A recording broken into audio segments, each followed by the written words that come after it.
Military Broadcast Radio, the station that's giving veterans a voice. Find us on the web at mbradio.us. Think of all that time. Every wait in the winter. All those hours no one else saw. Every sprint in the summer. Every sacrifice. Early mornings on the levee. Late nights in the film room. Bus rides to playoff games. Every bump in the road. Every moment of ecstasy. Every moment of doubt. Years wondering, is it all worth it? It's all led to this. Man, I got this. It's a 60-minute drive for a 60-minute game. After all the miles we've traveled, we're almost there. After all the hours we've worked, one more can make us legends. After all that time, this is our time.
Seems like no nonsense guy. Like he's re-emphasize that for the Saints fans out there on TikTok. Caveman, what did you just say? The rebuild starts right now. Marshawn Lattimore's gone, so the defense, like we're not getting any better. Looking to get into Smith. What a pass! Not Dave! Guardell Smith with the game winner! Oh my goodness! And that is why you have Aaron Fry pass the ball in.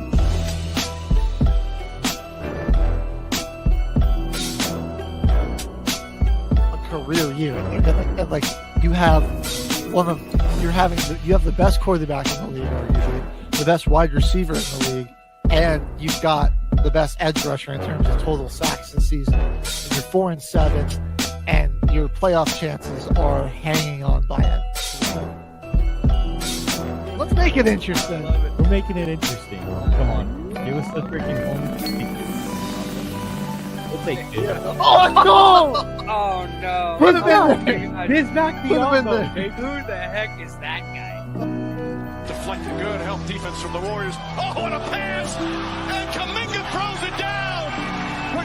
This could be the pass of the year so far. You might watch every game the rest of the season in the NBA. Mr. Announcer guy. So don't you go saying that you're never going to see that. You're such a hater. The station where our veterans' voices are heard. MBR Talk. Hey, thanks for tuning in. Welcome, Quack. Program are those of the speakers and do not necessarily reflect the views or positions of any entities they represent. The web at mbradio.us. You are looking live at Till the Final Whistle, everyone. Caveman HG in the house with H-Train on the soundboard for us this morning. And we are on the station, letting our veterans' voices be heard. NBR. And then the NBA season ended pretty quick. We finally got the Oklahoma City Thunder crowned as the NBA champions. We did in 7 games. What a series. But a real unfortunate ending for the Indiana Pacers in this one. I feel like we kind of got robbed. We got robbed of an amazing game. What could have been I mean, they really hung tight there for a little bit, but reality kind of set in after halftime. Yeah, like that injury, we really saw just like the grit and the energy of the Pacers just slowly just diminish throughout the game. Because it's garbage. I wouldn't even say that. I wouldn't even say because of that. But great. So, little housekeeping before we get into our breakdown of the finals here. I remember the onions, so I'm doubling up the Rockies runs from the past 2 weeks. I've added them all together. That's how many onions I got to eat. I don't know if you can see them. Those are decently sized onions here. They're pretty decently sized. Just look how many are in here. Right. I might have bought too many. He's got 2 of these. Greatly overestimated how many onions I was going to have to do. But here we go. I got 15 on here to start. I gotta finish 79 in the course of our show here. So we're gonna just get the ball rolling here. I think I can do. This is for the Rockies run aloud. Yeah, come Remember on. I did the squats. HG's eating onions. Oh, yeah. I like onions, just not by itself. He's got to eat 79 of them. That's 15 down the hatch, though. It's not bad. I feel like this is going to get really annoying, though. Like getting up to 79. Like, he put like cheese or something on there. No, man. Cheese could be a later challenge that he does. Yeah. Like he's going to eat like an X amount of food for however many runs the Rockies allow. Right. And I'm doing the workouts. So I did the 340 squats. The next one, I'm going to do X amount of miles on the Stairmaster at the gym tomorrow. So I think I'm at, let me check. They played the Dodgers last night. So we probably got some freaking runs. Yeah, it's gonna be rough. Now we're gonna do a few more down the hatch here. You get me up to 18. It's terrible. I will finish. We're gonna get to 79 by the end of the show, folks. It's not the worst thing in the world, but I can tell this is gonna. It's gonna start weighing on me as the show goes on. It's like faux. It's not bad in the first couple of bites, but after a while, yeah, it gets boring. Well, this is gonna be the opposite of boring. It's gonna be probably painful as we go on. I can already kind of feel some burning or a little tingling from all that raw onion. I need to check what day. All right, so Monday they had 34 runs allowed. That was the 23rd.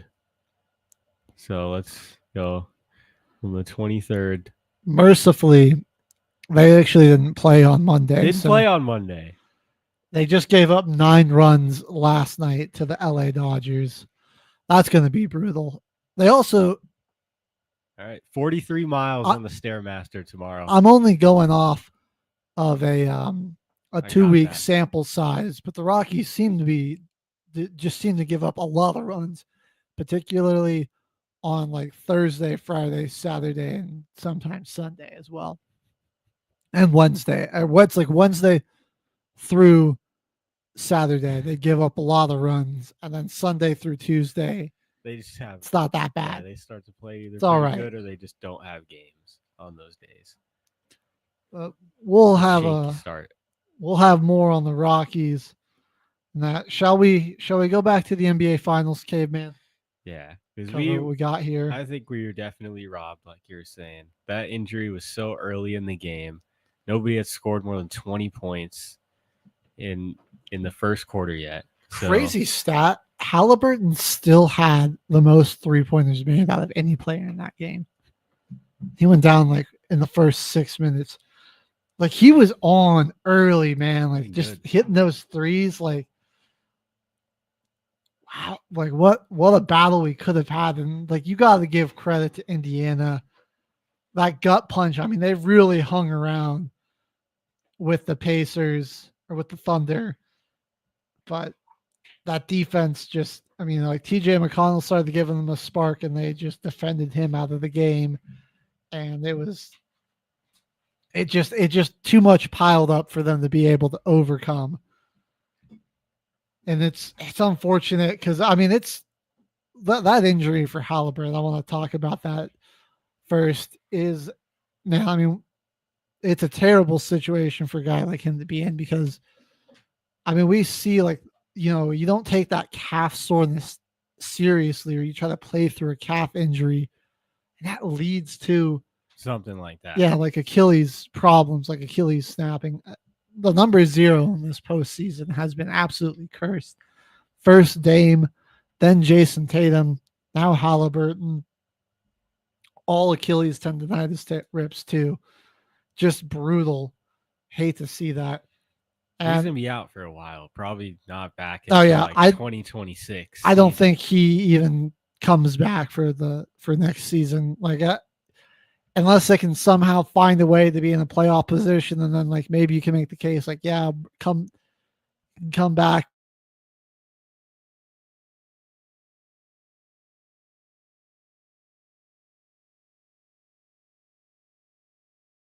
Playoff basketball. Yeah. After you're injured for the entire Why risk a season re-injury when you're probably not going to go deep? Celtics, they seem to have given up on the season. Bad time for it to happen. And like I said, tough situation because when you have that tightness, that soreness in your calf, I mean, you can take like a short amount of time off, but I think we're going to start seeing here is guys taking like, multiple weeks off for calf tightness and just really rehabbing it and getting it back in order, because if you try to push it, right, it turns into a much worse injury. And it's like with Halliburton, what bad situation for him to be in, because I mean, he want, like, this is what you dream about, being a basketball player your whole life, man. I mean, Game 7 of the finals. It doesn't, right? This is what when you're on your driveway shooting hoops. I mean, this is what you're pretending to do. 7 minutes into the game. And like, to be the leader of your team, I mean, you got to be out there for your guys. And if you don't play, people will be way harder on you anyways. And like you just have to be out there. It's everything you dreamed about, and for it to end so early like that, it's just heartbreaking. It's tough to see because, I mean, you could just immediately tell he knew he was done, and the devastation there, like lifelong dream, and just snapped out like that. Yeah. Those bench guys did come in, though, and played pretty solid. Mathurin and McConnell, 16 and 24 from them. I honestly kind of think Mathurin had a great game in this one. And like late, kept him in it in this one. Only 5 left. You're doing, that's pretty good work. Yeah. You're getting through these. Up to 23, about 10 minutes in. That's not bad. It's not bad. It's not bad.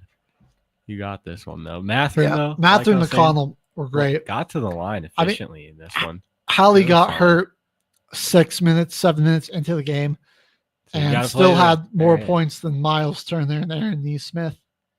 Yeah. Nemhard, Siakam, they didn't really step up, I think, enough in the way that you would need to see from those guys. I mean, those 16 and 15 is just not going to move the needle against a team like OKC. No. And you get into the situation where your star is injured. The other guys in your starting lineup are kind of having an off game in this one. And you go back to that simple fact, like every game kind of felt like the Pacers were kind of falling back, leaning on a couple of bench guys to kind of play some hero ball because somebody was kind of having a rough shooting performance or they're turning the ball over a lot. Or, like this one, I'm pretty sure they had 20 turnovers to like 7 pretty late in this one.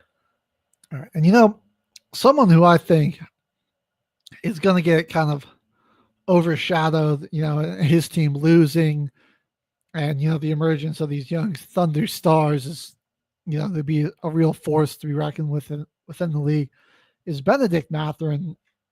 I think, played some of his best basketball in the finals here. Oh, yeah. Obviously, he had the 27-point game. But in this moment, I mean, to be the team's leading scorer after you lose your star like that, 24-13. Indiana's got something real special with this guy. I think he might work his way into the starting lineup next year. You know, there's still some roughness around the edges, but I mean, he's got the capability to be a really great offensive player. I think he uses his body really well to get to the rim.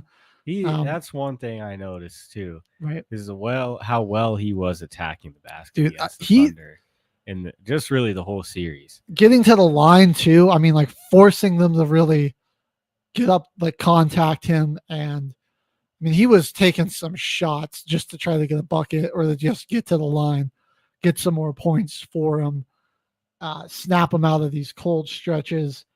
I think if he can become a little more refined as a shooter and just like a better point of attack defender in the offseason, I mean, look out. This guy could be real. He's definitely got good. He's got the tools really for an all-star caliber type of player. At least, maybe not that. I'm probably not started, but like, yeah, he could definitely sneak into the all-star game if you're not careful. Like, he's got a lot of great tools that he's only like 22, 23, like something like. He's pretty young. Real guy. young. Like this he's got is, a lot to. Second or third year out of Arizona for him. Right. But I mean, he could definitely work his way, like with that point of attack and just with that, be like ready to attack and get a bucket for the team. Really could be really good shooting guard in this offense. For real. Yeah. I mean, like you think just like what the future, like Nesmith and Nembhard, like those guys are good, but I don't know if like they'll ever be able to. I think Mathurin shows like a lot more potential for like star player potential. Yeah. From those guys.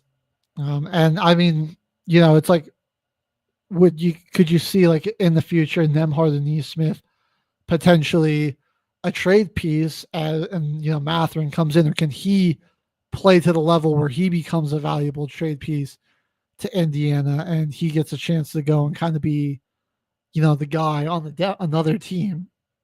All possibilities that I see there. And well, we talked about the Pacers a lot. Great. I mean, the odds for them even making it to the finals weren't great to start the season. Low. Their odds of winning the finals went down after they made the playoffs, which was just crazy. So this was a team that very nearly defied all the odds.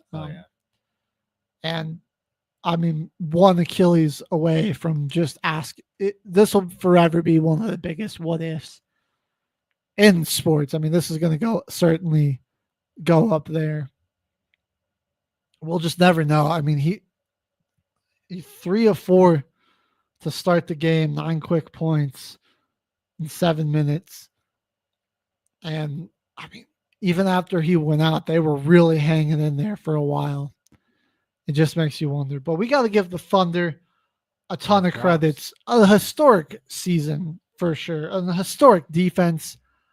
An offense that wasn't always the greatest in the half court, but you got one of the best isolation scores in the game today. Certainly one of the best we've seen, I think, in a long time. They really figured out that half court offense in the playoffs. They did. Feel like because they are one thing that they did not fall short of was scoring points. They got some games where they might have got a little bit complacent on defense and let teams like rally back into the games. But they were nowhere like short of getting a bucket when they needed it in the entire postseason. It didn't really matter. And as much as I hate Shea and like to clown on him, not a fan of his game. All right, I will be the first to let you know. Do not like SGA. Hey, not a fan of his. If he only ever has one hater on this planet, it'll be me. But even though I got to give him credit for what he did this season, this postseason, scoring title, MVP, finals MVP, led his team in points throughout the playoffs, passed, officially 0.1 points more average this season than Michael Jordan did during his most dominant season as a scorer. Real incredible what he did. And I think in this game, I mean, the scoring was, 29 from him is like, whatever we kind of come to expect that. But the playmaking, I thought, was superb out of him in this one. Yeah. 12 assists. He really played like a probably his best game at the role of point guard, just in terms of his facilitating that we've seen from him, maybe his whole career. A lot of beautiful finds and just setting his teammates up in really great ways. We're going to get 4 more down here. Gosh, 20 shot. You know what? Let's just make it a cool 30. I like it. Even the number out. I There like you it. go. I like it. Only 49 to go. About 20 minutes in. I'm doing all right. OKC, we haven't seen a repeat champion in over 7 years in the NBA. Best team to do it. Good here. I mean, they still have 11, I think, first round picks between now and like 2030. They're going to have to extend some guys here pretty soon. SGA, J-Dub, Chet Holmgren. But they have, Lou Dort, they just brought him on. Caruso, they just brought him on. Wiggins, Cason Wallace, the other Jalen Williams, all showing a ton of promise on the bench there too. I mean, this team, I don't see them losing a whole lot, and no, not at all. They'll be in a position to really make a run and go back here. And they Chet Holmgren, man, good on you. It took you 7 games, but you finally figured out that you shouldn't be shooting the 3 ball, and you need to get in the paint, defend in the paint, and score in the paint, and that's what he did. Yeah. Starting to smell like a nursing home in here. Oh, the smell. So I can put a lid on the onions. Yeah, we gotta get a lid on it, maybe. You gotta hit the Febreze in here. We don't have tail anymore. I know. I'm at 30 though. We're chipping away. I might be able to put them away sooner than we thought. 5 blocks from him in this one. I thought that he was fantastic, and he was just. It's empty. The Febreze is gone. Tough going here at the NBR studios. But yeah, there we go. His slashing and cutting to the basket and just being available. He's real dynamic in the paint.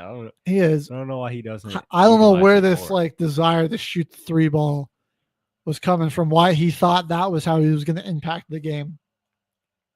When he just plays inside as a rim protector and, a rebounder and like a guy, just a big man to throw it to try and go just score in the paint when you get a mismatch like that.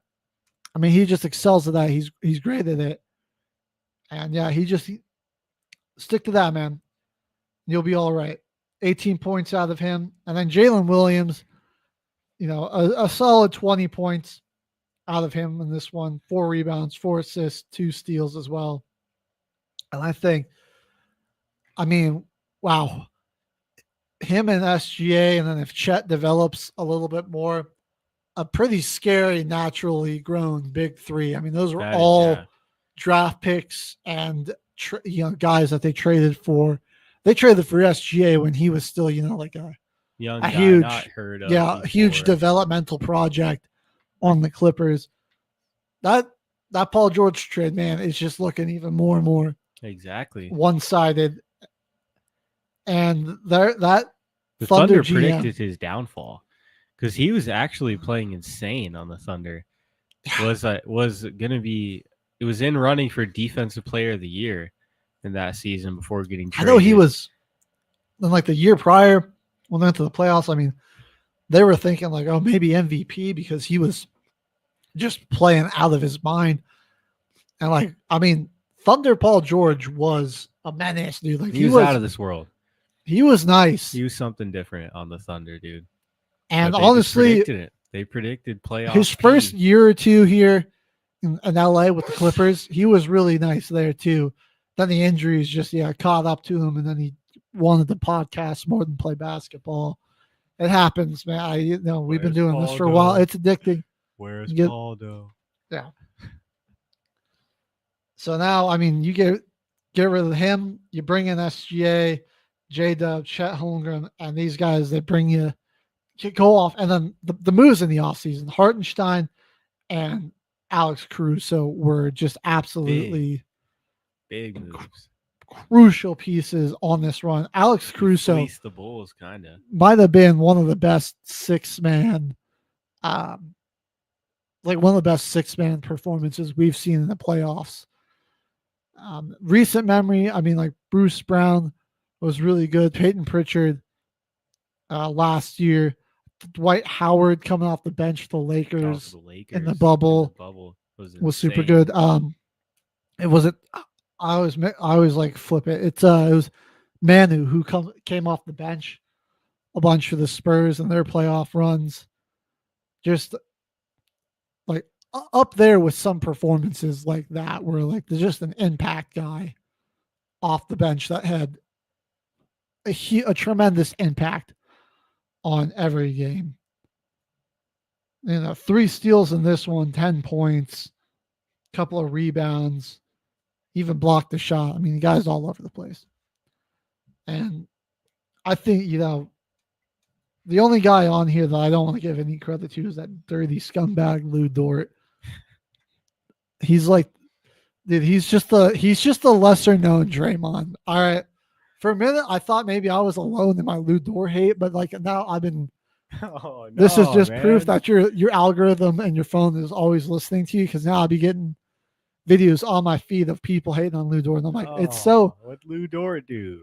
Yeah, you should just look up some Lou Dort dirty plays. Like he low key be getting away with some crazy stuff and like maybe injuring people, which there was an insane no call on a fast break in this game 7. Actually, where he's completely reached across TJ McConnell's entire body. But I mean, he's built like a linebacker, bro. He's got Ray Lewis's build. Big dude. And there's Mathurin, like he runs into Mathurin while Matherin's running down the court, and he just flies backwards and gets the foul call. And then later in the game, he goes straight up.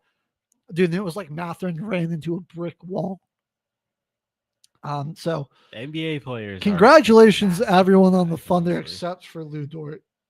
We will never give you props or credit here at Till the Final Whistle. You are sorry, Lou. You're on the hated list. Sorry, Lou, man. Yeah. We didn't mean it to come down like this.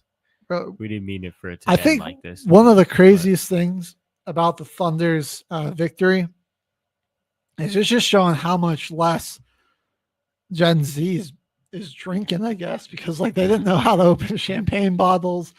They didn't like the taste of the beer. It was Jalen Williams, the center. Yeah, that's the first time ever had Jay Will. Bro, and Michelob Ultra is solid. I like Michelob Ultra, bro. It's not terrible. I mean, like it's a light beer. So like if I'm like some days I'm trying to be conscious about how many calories to take in. So I'll do a Michelob, go to some Michelobs. But yeah, I mean, come on, man. That's Michelob Ultra. I know they're going to be wanting their money back for. Yeah, they kind of dirtier. I got ripped on that one. And they already had their parade. I feel like it was so short after. Got another 10 here. Now we got 10. We're going in to 40 now. Here we go. I might have to do something else. This might be a little too easy. Low key. Maybe they should have been a little bigger. Yeah. But there's always more for later. So there is. Maybe next time we'll double it. All right. Well, that's all I got on the finals, K-Man, unless you got any final notes to add to this one. It was a sad game. It was unfortunate. Give the Thunder props, but what they did, and again, I'm a huge Thunder hater. Hate the Thunder. But what they did this season is incredible. 68 wins. They could.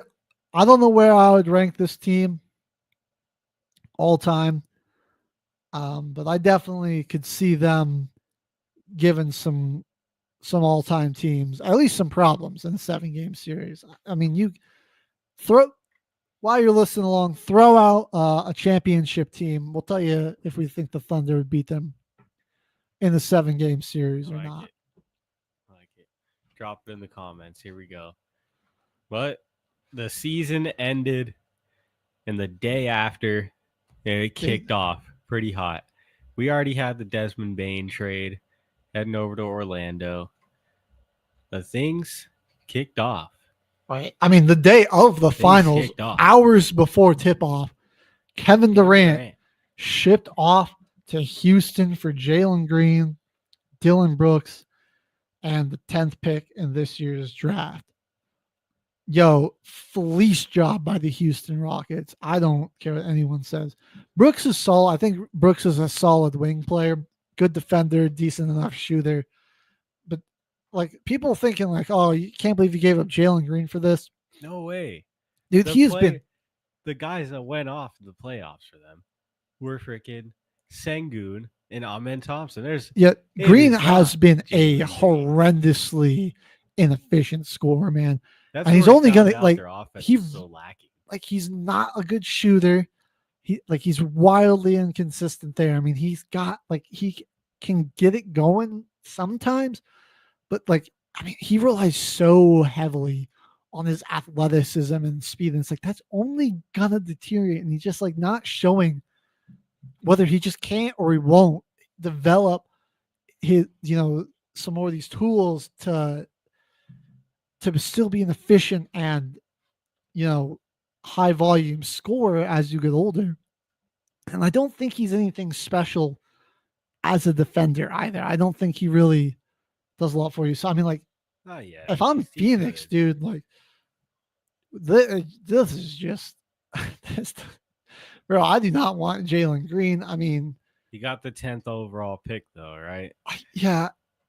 Like that, the Suns are just in hell, man. I mean, they're going to be in purgatory for a while. I mean, they sold their soul for the Kevin Durant, Bradley Beal experiment, and it didn't even get them anywhere. They missed the playoffs, dude. It blew up in their face tremendously. They they got a pick back. You got Booker's already, he's getting up there in his career. And I mean, how soon, how much longer is he going to want to stay on this sinking ship? How soon until he tries to force his way out? Yeah, I mean, Beal is unfortunately washed. Jalen Green is just a huge project that's going to, he's not going to save your team anytime soon. 10th overall pick's nice, but you're still in a really, really, really tough spot. And in the end of the day, I feel like they lost a player. They lost one of the players that they didn't want to. I feel like KD and Booker would have still been something that they might want to work with. You could have worked. You had a chance to maybe build around something if KD and Booker were still there, but yeah. And now it's just you just blow it all up again. And at this point. I know KD's getting up there, but he still it was averaging 27, 6 and 6, something like that. This season, still playing at a pretty high level. He's still Kevin Durant. They were something 21 and 6 when he played the full game, and 3 and 17. So it was weird splits, and then I don't recall the other reasons why he wasn't there. But these are just the numbers I got. They were really bad without him, but they were actually a pretty good team with him, and it was in large part because of him out there. I mean, he still can shoot the ball with the best of them. He's still got an incredibly high true shooting percentage. and now you're pairing him up with is Ahmed, right? Yeah, they got Ahmed Almond Thompson. I can never remember. Sengun. And the thing that I like about this whole trade, yeah, you lose Brooks and Green. It's in the 10th overall pick, but you keep Van Vliet Right. there. If I was the Suns, I would have champion on the Rockets. I would have You tried got to get Reed Van Shepherd Fleet, still. bro. Reed Shepherd, I think, was being wasted potential with Jalen Green and all those guys in that guard spot. Right, Now you dude. have Now Reed Reed Shepherd has has a chance potential to come in off the bench now. behind Van Fleet. They cleared up a lot of space in the roster for the guys that I feel like had wasted potential in the roster, and clearing up minutes. Kevin Durant's gonna get his. Amen Thompson, Sengun, I think they're easily gonna get theirs. It's like Draymond. We found out from Draymond came out with it, said Sengun is the hardest guard on their team, and they just got the freaking 7-foot assassin over here. Right. And he brings in an element that team desperately lacked, which is consistent scoring in the half-court offense. The guy out there that can just get a bucket. He's still the easy money sniper, man. I mean, that when he's working in the mid-range, that fadeaway, shooting them, as Chet Holmgren would say, 54 from tray ball is OD shooting hang pulls, which just means, he's still great at shooting the 3 ball, shooting like 54% still from 3 when he shoots pretty much like hang pull or hang pull jump shots. Big, like the Suns got fleeced, and I mean, they better like knock it out of the park with this 10th pick, or Booker's gone maybe by the end of next year. Because it came along with 10 other picks. I'm not really sure what else they have in this year's draft, which came up on us tonight.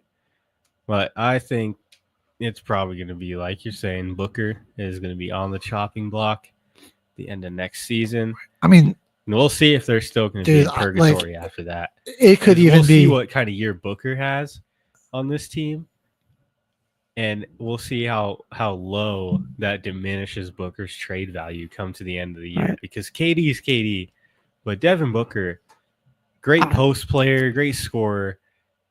I don't know. His potential and just his value could really drop by the end of next year, depending on what happens. Right now, I would still take Devin Booker on my team.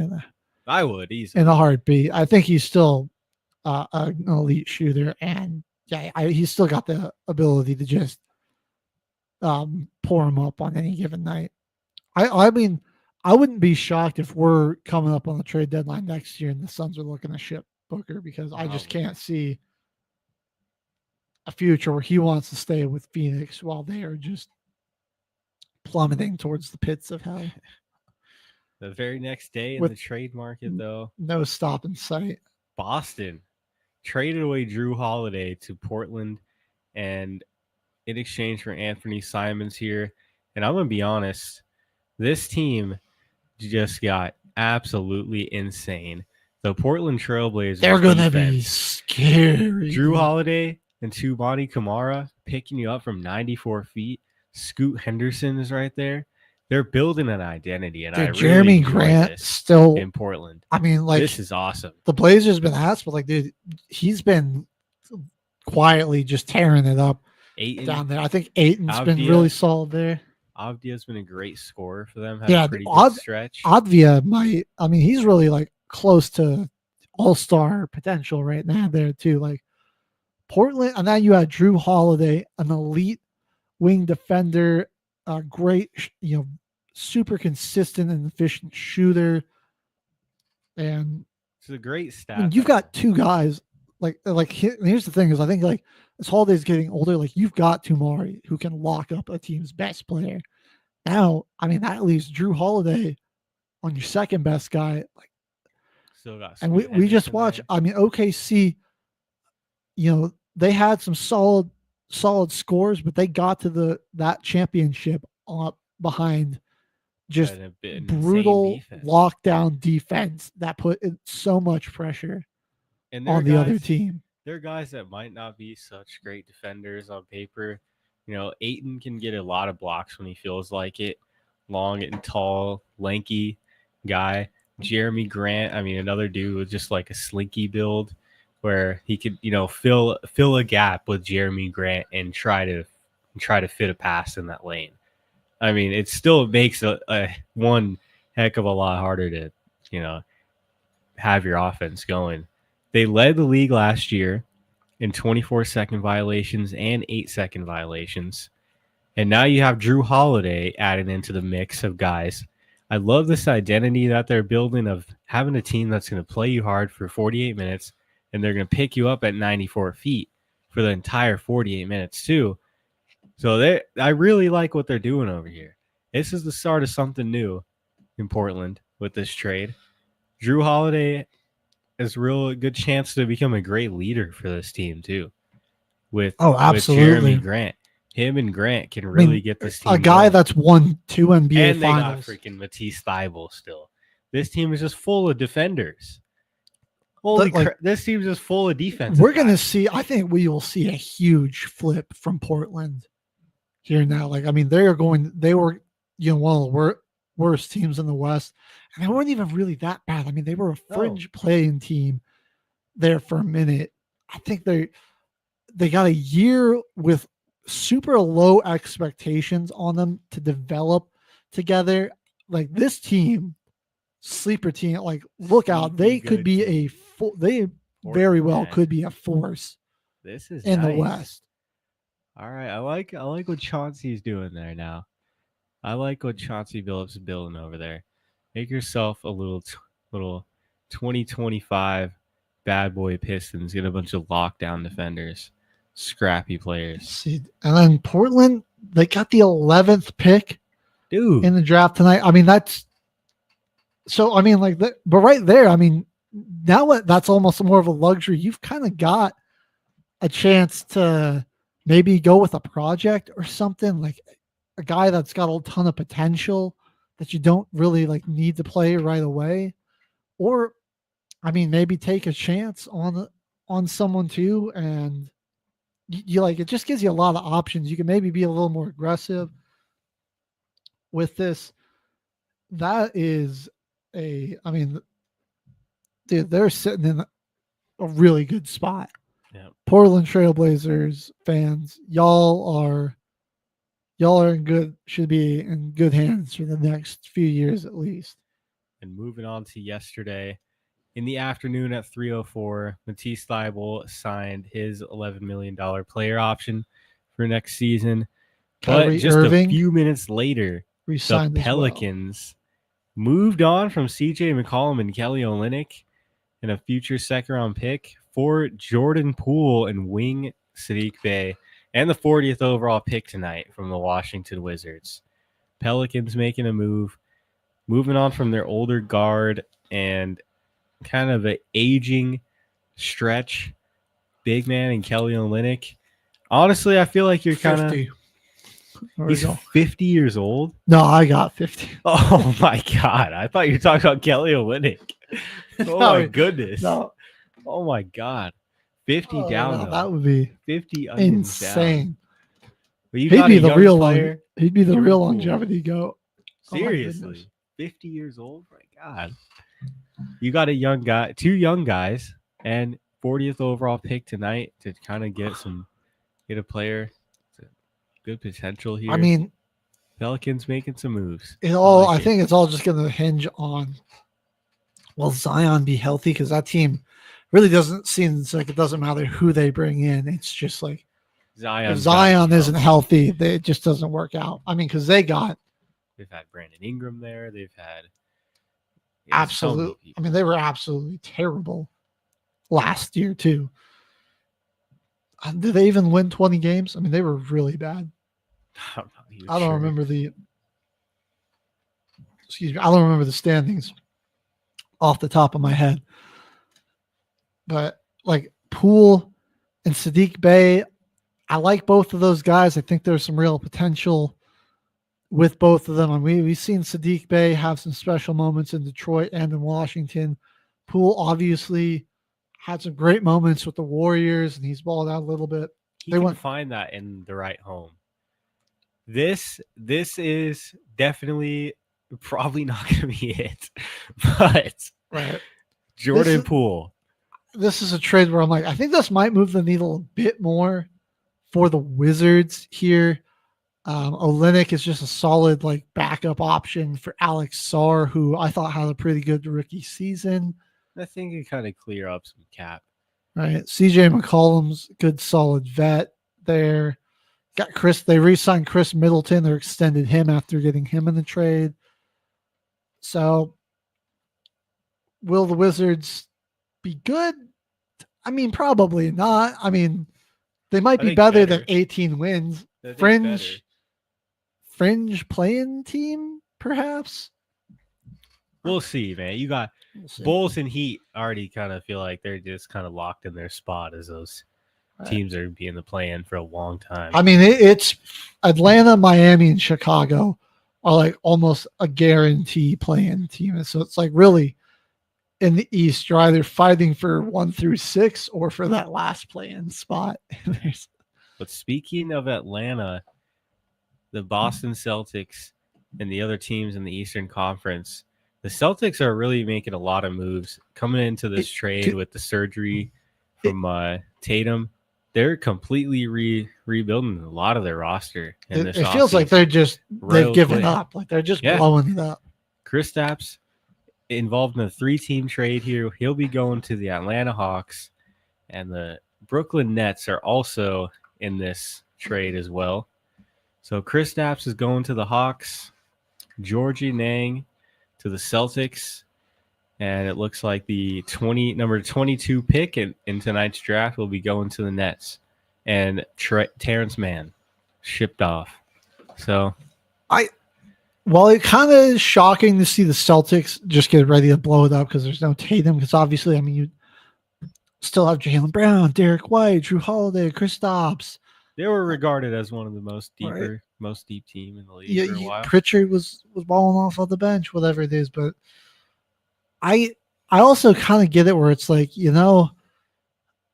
maybe just like we're just trying to acquire assets and get ourselves in a position where it's going to be tough for us to go the distance without Tatum. Try to position ourselves where in a position where we maybe end up with a better pick and some more trade assets, free up some cap space. And then when Tatum, because again, like Tatum's injury happened in the Eastern Conference Finals. Is he going to be back for, the 2025-2026 season? Doubt it. I doubt it. I mean, it's just probably not going to happen. An injury like that, I just can't imagine him coming back. So you kind of like next season might just be a wash. When he's back for 2026, can you put yourself in a position where you're a little reloaded, new team, new look? You're not worrying about, guys that are getting past their prime on bad contracts, taking up cap space. Because I mean, Holiday and Porzingis did have some pretty big contracts. I don't know the exact number off the top of my head, but this does clear up a lot of space for him. They were making a lot of money. George Niang, I thought he'd like a guy who's a bit younger, good 3-point specialist, was a real solid defender there. He's got a lot of potential to get better. And, maybe he's a piece that can be around Tatum as you try to go for another championship when he's back, or a trade piece to bring some more talent in around Tatum. He's a big spark guy. Yeah, it seems a little crazy that Boston's blowing up their team, but I think it actually, in the long run, is going to make more sense. Could the team that they had without Tatum go to the playoffs? Oh, absolutely. Would they be as high of a seed? Would they, have that home court advantage that is so huge for them? Would they be able to even make a deep run necessarily? I don't know. I don't think so. Yeah, I don't think so. And I think they also think that, look, you're a Boston fan, be patient. Your basketball team's going to have to be bad for a year. The Patriots are already looking good again. Red Sox we won't. I don't know what they did, what they're doing. But the Bruins could be nice. So whatever. Boston sports fans are so spoiled. Their teams, they always have like at least 2 good teams. It's ridiculous. So you'll be fine. They'll be fine. They'll be all right. But the Sox and Celtics suck. Oh, the Bruins and Patriots are going to be good. There, one of those 2 sucks. Then you get the Sox or the the Celtics doing good. 2 of them got 8 a bazillion championships in there. You can go a year without anymore. And as you were saying though, the night ended off. Kyrie Irving declined the $43 million player option, but it looks like he does intend to sign a 3-year deal, $119 million total with the franchise after his injury. Yeah, I mean, man, a big deal, and it's something that there is clearly an offer on the table for him made by the team, and another player that is definitely going to be down for a while. Yeah, I like an ACL tear. I think he's like, all right, I'm probably finishing my career here in Dallas. I'm going to decline the player option, going to get healthy, and this feels like a very like final contract. Definitely for him. Like when he comes back, like one last chance, run to try to get a championship, and then he's out. Definitely a sign of content there with the injury and everything. But he had a great year. Kind of unfortunate to see him go down for Dallas, because that was kind of the only thing they were really backing on. Right. Clay not having the greatest time towards the end. So moving on from our postseason trade moves right as of now, I'm sure there's going to be a lot more, because there's a lot of players that are requesting moves. We still could see Giannis move somewhere. Are the Knicks going to do anything with Cat? I know he's been on the market a lot this offseason. We'll see. We'll see what happens. 10 more down the hatch, people. Got to 60 onions now. And let's get into the NBA draft. It's pretty clear here that Dallas Mavericks are probably going to be selecting Cooper Flagg with the number 1 overall pick here. Really? And it's kind of a guarantee there. Kind of a guarantee there, unless you have been living under a rock. You may not know Cooper Flagg. Take him? Cooper Flagg is definitely the best player in the draft here. Yeah, for sure. Definitely going to be a Maverick. And the way that the Dallas Mavericks were able to find their way into this number 1 overall pick just completely baffles me. It's definitely the devil's work. Something's going on here. We're talking about the Pacers and the Thunder working with the Devil's magic. What about the Dallas Mavericks, dude? I want to see what other draft picks they have in this one. It's actually the only one. They've only got the 1st overall pick here. Well, go through a little bit of a mock of what we think the first round picks are going to be. Obviously, Cooper Flagg's going number 1, and then Dylan Harper seems like the very consensus number 2.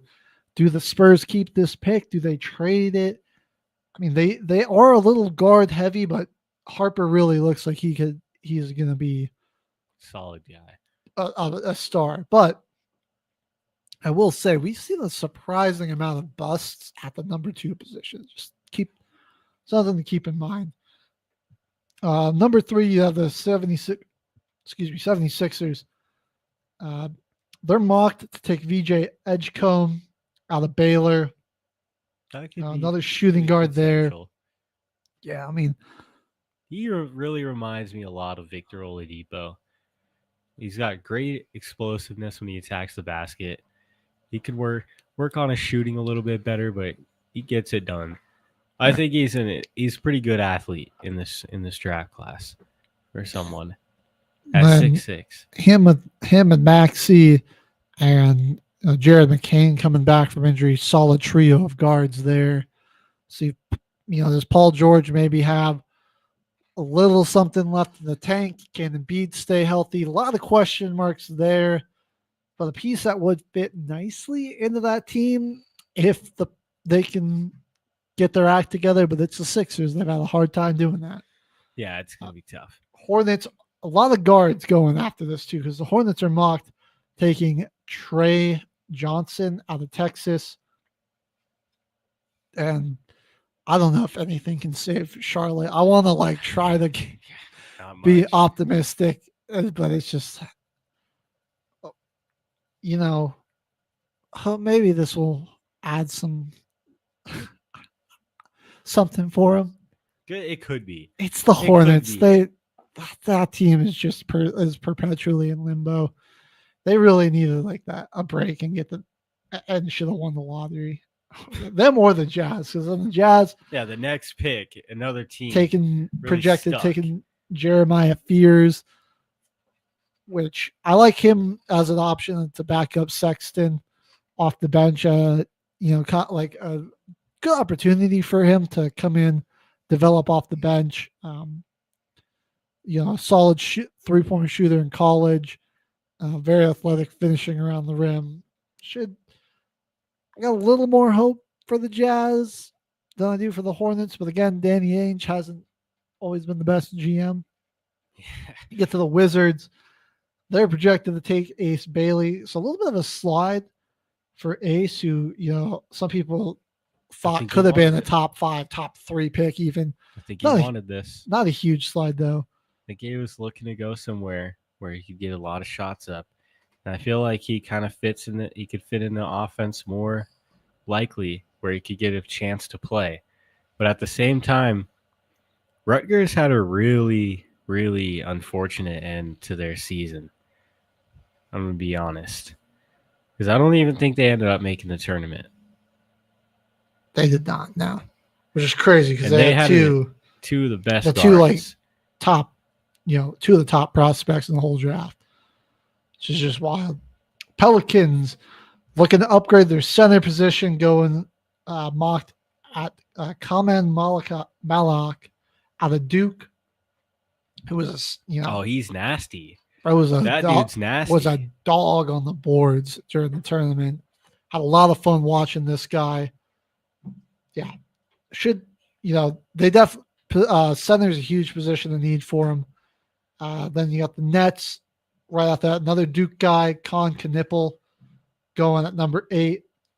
Then you got the Raptors, number 10, projected to get Derek Queen. I kind of like that. Him and okay, dude, I could see Scotty Barnes getting traded as 5 more onions going down, boys. Hour in and we're already almost done. It's a lot easier than I thought it was gonna be. Might have to do mushrooms or something. I cannot stand the taste of mushrooms. Oh man. You better hope that you don't forget a week though, so you don't have to do another 80 mushrooms. Yeah, that'd be brutal. Derek Queen to the Raptors. This does signify if he does go to the Raptors, Scotty Barnes might be on the trading block. On the trade block for sure, because they're definitely a very similar type of player and scorer. But I feel like with Derek Queen's size and his physicality, with potential to be just greater. I think he's a bit of a better shooter too. Like Scotty is. I just like him more scoring around the rim. That's where I feel more comfortable with him. I think Derek Queen, even though Scotty's gotten better, I think Derek Queen's ceiling as a shooter is much higher. Much higher. Is what you got to look at there. And then the Suns, they get back into the draft finally. They got the 10th pick here. Small forward Carter Bryant out of Arizona, which is where they're mocked at right now. Would be a little confusing to me just because you brought in Jalen Green and Brooks, who could both kind of play that position. So he might be a project for him, or somebody that they send to the G League and that they don't see play a lot, because he's just not going to have a ton of time on the court, I feel like, on that team at that position.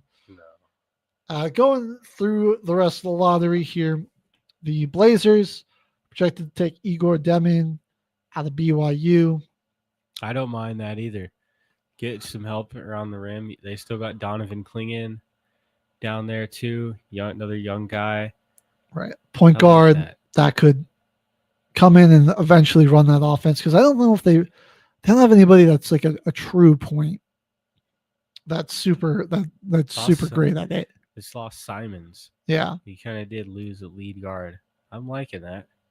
So, I mean, he probably won't be the answer right away, but guy that could eventually work into that role. The Bulls, shout out Jimmy Covers, projected to take Colin Murray Boyles, big physical specimen out of South Carolina.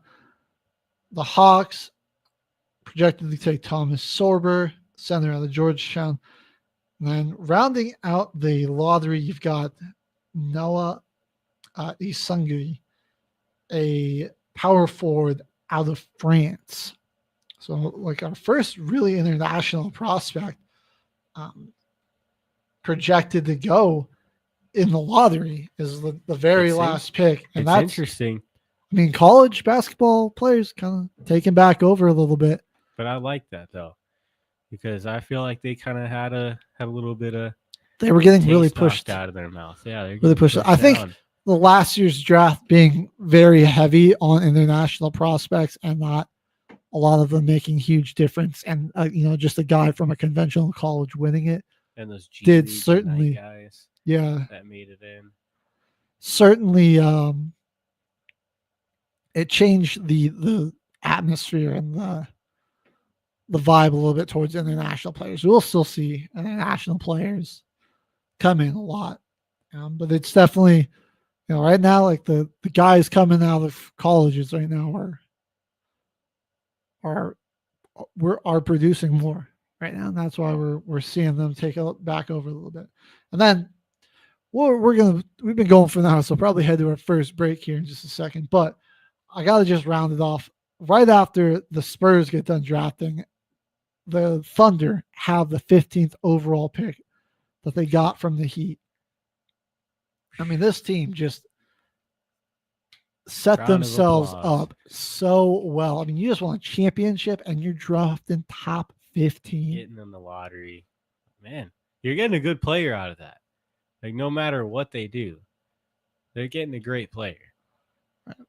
And they're projected to take another Frenchman, Joan Bringer, but it's probably pronounced differently because it's French. But 7-foot center, so just bringing more height onto there. And it's like, again, like this is a luxury pick. I mean, you can just get this guy, send him down to the G League and develop because you're in a great spot. You don't need this guy right now. He doesn't need to play games for you. I mean, you can just stash him essentially.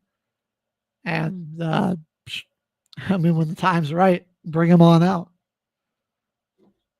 So watch out for the OKC Thunder, man. They're going to be getting better.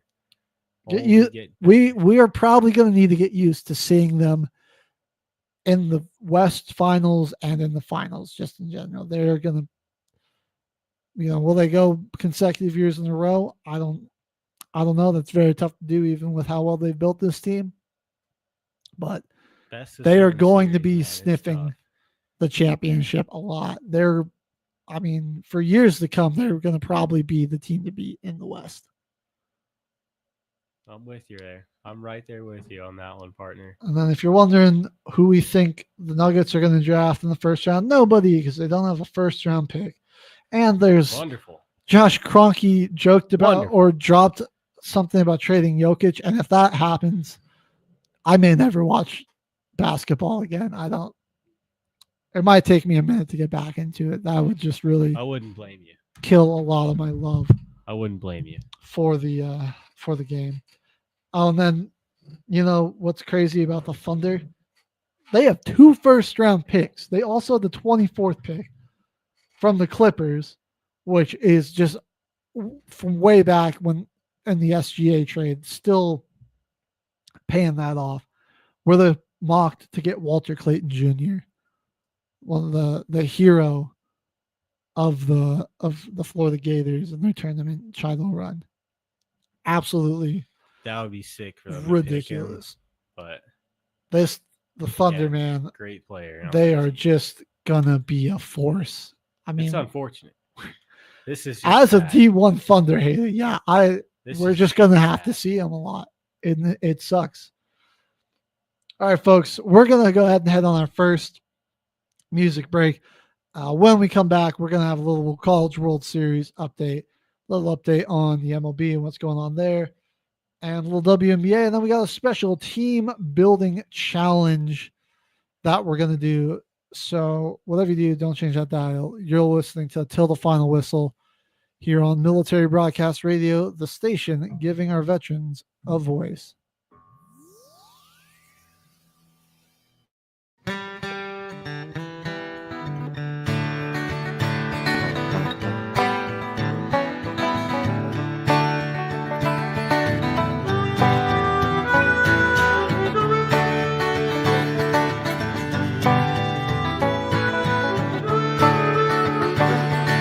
See us on the street, we may not always meet your eye. You look warily upon us and pass us by. Our eyes are not hollow and our souls are not dry.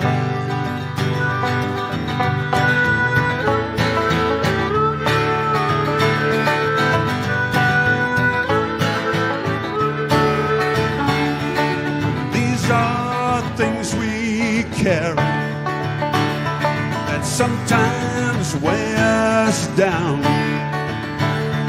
a burden we all shoulder from a time we would rather leave behind, a dream gone suddenly bad, and a peace that has gone blind. Names etched in a cold black wall,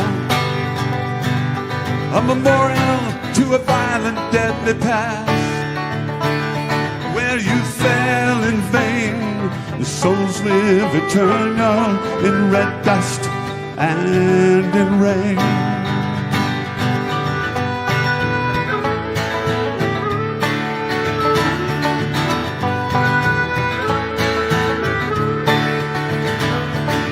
Things we must carry that often weigh us down, a burden we all shoulder from a time we would rather leave behind, a dream gone suddenly bad, and a peace has gone blind.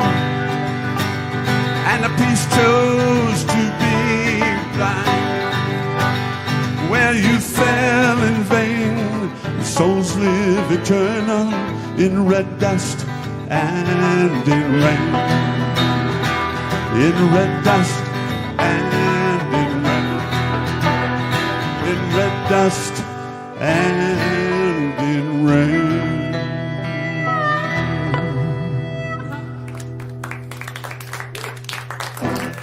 Thank you. The station where our veterans' voices are heard, MBR Talk. Hey, thanks for tuning in. Welcome, Quack. Program are those of the speakers and do not necessarily reflect the views or positions of any entities they represent. The web at mbradio.com. You are looking live at Till the Final Whistle. My phone just took a nosedive off my lap. And we're back on MBR. We covered the NBA Finals. We got to that offseason and all those trade mess. What's going on in the offseason? But we were crowned a champion of... Oh, I got it, H. I got it. Oh, he's got it for me. Appreciate you. A champion of college baseball. College World Series champs. Unfortunately, it was LSU Tigers. Yeah. It was unfortunate. I hate to see it. We were rooting for Arkansas in this one. Had a great tournament run throughout. I just weren't able to get past LSU, unfortunately. Lost to them in the first round, and then had to work their way up through the elimination bracket just to lose to them 6-5 again. That was a good team the Tigers got, though. I mean, just solid, good bullpen, solid hitters. all over. The deep enough team. This is like a 2-month tournament. So this started like the middle of May back then. So you got like a month and a half long tournament that these guys are playing in. You really do have to have a roster deep enough that can outlast this. It's a lot of games. A brutal amount of games. Yeah, we saw the no-hitter from Gage Wood, and that was pretty exciting. I thought, maybe he could be ready to go for the rematch against LSU, but unfortunately he wasn't. Tigers, they could have used some pitching like that. I don't know if he would be able to throw another no-hitter. That would be insane. On the other side, Coastal Carolina made their way through the other finals bracket into the championship game, knocking off Arizona 7-4, then Oregon State 6-2 before playing Louisville, who had to win their way up through the elimination bracket. But just cleaned them up. Yeah, and Louisville 11-3. Just got absolutely rinsed 11-3. But couldn't hold them. It wasn't enough. Getting swept by the Tigers. 1-0 in game 1. Defensive battle. And game 2 ends 5-3. I really wish Arkansas would have made it out here. But it kind of does suck that we didn't get to see an actual final in the College World Series of these two teams for Arkansas and LSU. Because that would have been, I feel like, been a better series than if it were Coastal Carolina. Man, it felt like both of those games did feel like very, like championship level. I think LSU knew, like, hey, if we can beat Arkansas, we can pretty much beat anybody else left. Yeah. And, I mean, to Coastal Carolina's credit, that it wasn't like they got blown out of the water either time. I mean, they hung in there and played, like, getting outscored 6-4 ultimately through the two games. I mean, they were right there with them, neck and neck, and that, like, a lot of great pitching and infield, outfield defense. They just couldn't really get their offense and their batting to match some of the plays they made out there on defense. And that's what happens. Sometimes you're really on one side of the plate or one side of the ball, and then the other you just can't. Yeah, they just can't get it done. Get it done. Happens to the best of them. Just sucks that it happens, in the championship. Last few games of the entire season. But good runner-up performance there from Coastal Carolina, like we were saying, and a really action-packed tournament this was. We saw some good upsets. A lot of teams that hosted their initial regions in the regional double elimination rounds got knocked out. Texas, the 2 seed, was eliminated. Vanderbilt was eliminated. Southern Miss was eliminated from theirs. Ole Miss, Georgia was knocked out. Oregon, Clemson. We saw a lot of things happening in this tournament just in the first round of it. It was good. It was good fun in baseball. LSU comes out as your national champions.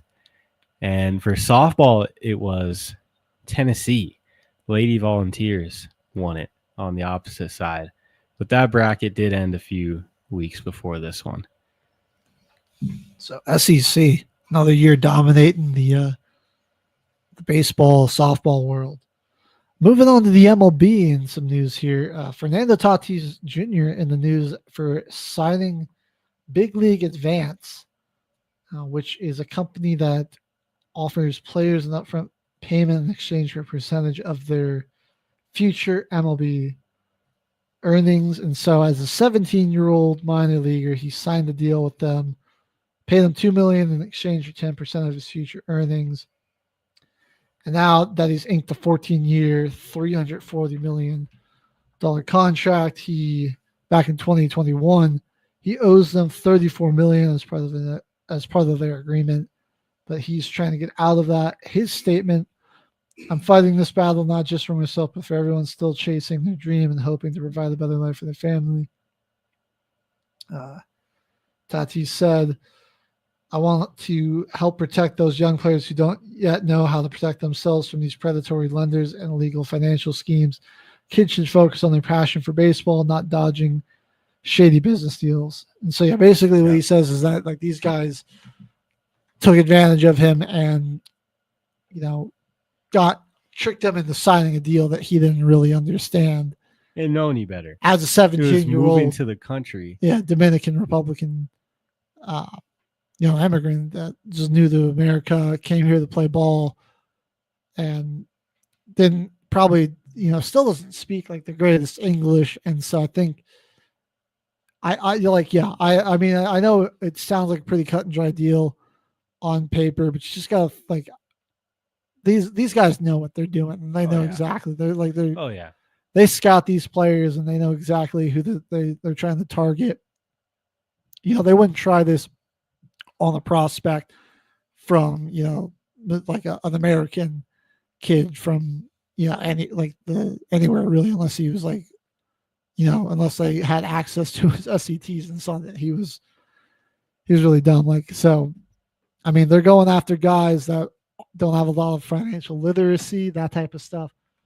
And that, I believe it. I think especially like a player like him, a guy that gets flown up to the country as a teenager to be a minor leaguer and go into the farm system for the MLB. Like, clearly the team saw something special in him, and they saw a payday and somebody that they could take advantage of.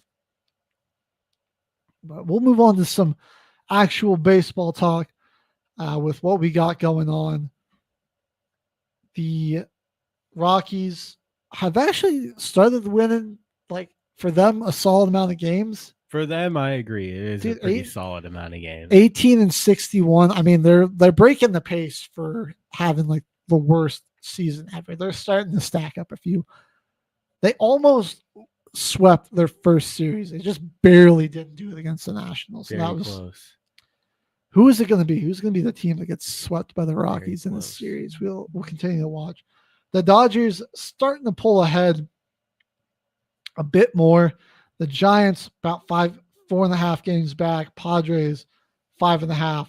We've seen a little bit more of a skid from the Diamondbacks. They did just have a series against the Rockies, so that helps get them back up over 500. Yeah, that'll help you out.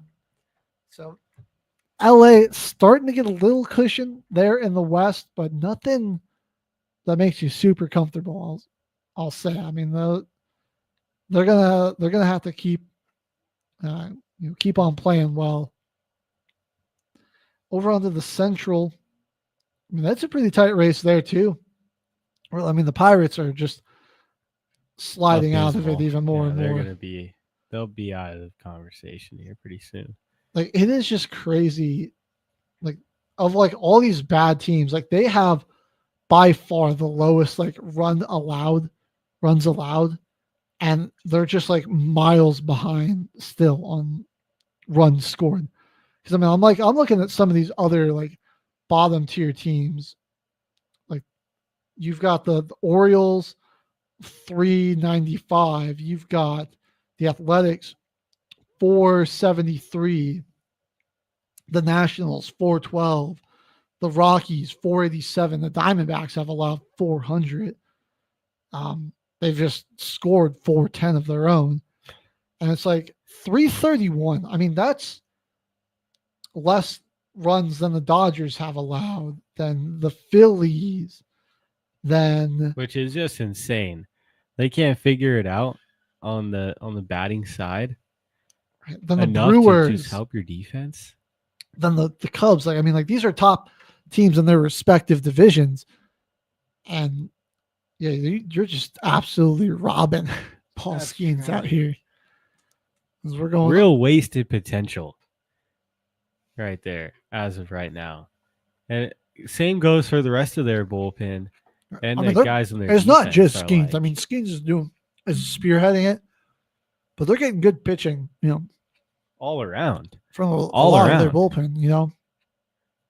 It's not a depth issue on pitching. It's just absolutely zero guys that can hit the ball. Zero offense. But a good bullpen means guys with trade value, and I just don't understand it. Can teams just start spending money? Like, I feel like the Pirates are one team like you never really hear about making any type of move in the offseason.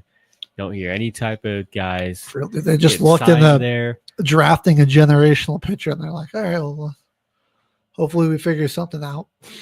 It's like, what's the point of even getting Paul Skeens? Go spend. I don't know. Like, if you're not going to try to win, go spend some dosh, man. You know, get some talent around there. What are you going to do? Just trade Paul Skeens to like L.A. or Philly or somewhere in Texas? Like, what are we doing, man? Fingers crossed. Fingers crossed that doesn't happen. Right. Dude, I just want to go see him on a team where he'll. Yeah, like they win. His great pitching actually gets rewarded. All right, we're going up to 75 here, folks. Here we go. Here we go. Down 920. We're really almost done. I wonder what eating this many onions does to your digestive system. I'm sure it's fine though. I'll probably have a little stomach ache later, maybe. Yeah, I'll be right. I'll be asleep out this. The NL Central. Chicago Cubs, the Brewers, the Cardinals, even the Reds, man. I mean, nobody's really pulling away. This one is really a close race. One of the more competitive this season. Somebody just playing for the right to get swept by either LA or Philly in the first round. I like it. Straight up. Maybe the Mets. Yeah, because we were saying Philly's got to go on a run here. Hopefully it was the Cubs. I'd like to see the Cubs. And Milwaukee made it to the postseason. Kind of disappointed. So let's get Chicago in there. The NL East, man. Phillies and Mets neck and neck. Everyone else fading pretty fast. Marlins, Nationals, about ready to write them off. They're heading out. Pretty terrible accounting for some of the Rockies wins. I mean, the Braves are just stuck in the mud, injured right now. Dude, I thought guys back healthy. I thought they were going to be so good. I was so hyped on the Braves coming in here because you had Chris Sales. Just a little more time. It was Cy Young, and you brought in Pro 4. Acuna Jr. was going to get healthy. Marcelo Adunze. I'm probably messing his name up with Roma Dunze's, but y'all know who I'm talking about. Was crushing them last year, and that's what I get for being hype. I should have just listened to my buddy Kyle, my girlfriend, and just become a free agent Mets fan.